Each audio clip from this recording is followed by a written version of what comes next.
Hello, I'm Sherry Mahoney.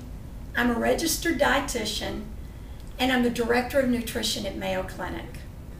I'd like to talk to you today about the foods to prepare for your race during the breast cancer marathon. You will need to have an energy or a fuel plan to successfully run the marathon. And this plan hopefully has already been in place during your long training sessions. What you want to keep in mind is that you will be needing to replace carbohydrate throughout your run. A carbohydrate is the fuel that you're going to utilize to provide your energy through the majority of your run during the marathon. And the carbohydrate is going to keep your blood sugar at a normal level.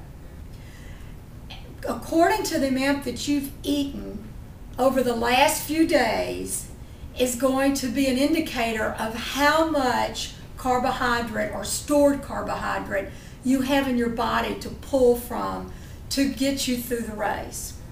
You hopefully have included at least 300 to 400 grams of carbohydrate over the last 3 or 4 days so that your glycogen stores are very high.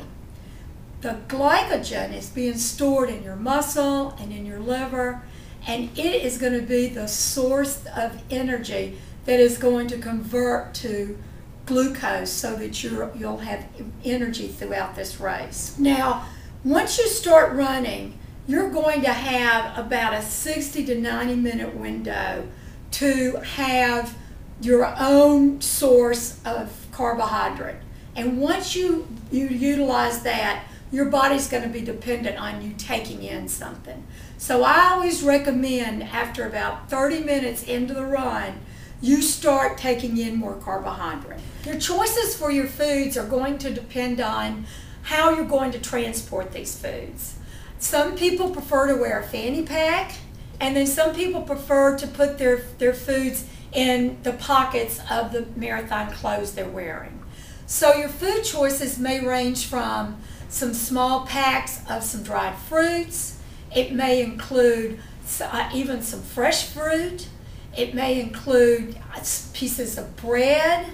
And then some people may rely on some of the commercial products, some of the sports bars, or what they can find along the route may be some of the energy gels that are available. One thing I always try to tell people is test the products that you're going to use beforehand. So if you are someone that likes an energy gel that is only strawberry flavor, then you make sure that you have it with you. And initially, you would want to consume a carbohydrate and a small amount of protein within 30 minutes of completing your event. And then you would want to repeat the carbohydrate protein intake every 30 minutes until you have a full meal. Some people cannot consume any foods until their body temperature returns to normal. So prepare and have something with you that you can obtain at the end of the event. It can either be something that you have brought from home, that you've prepared yourself.